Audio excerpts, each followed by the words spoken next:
setting out political priorities. The Labor Party can try and please people in Paris.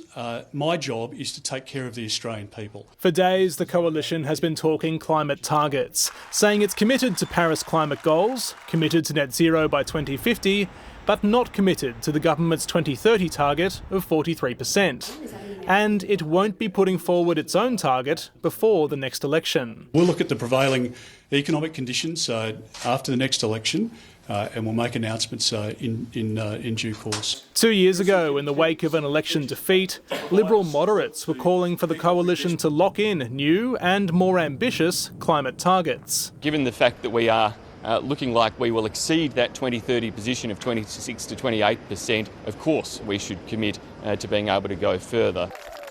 Some of those who claimed Liberal heartland seats looking at the prospect of another climate battle.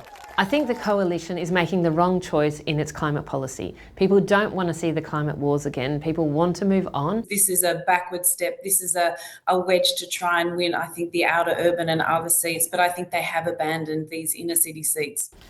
The Prime Minister happy to again be talking coalition policy. It is remarkable that the lesson that Peter Dutton appears to have got from the last election is to be worse on climate than Scott Morrison was. While others argue both major parties are falling short. Both Labor and Liberal have given up on meeting the Paris Agreement goal.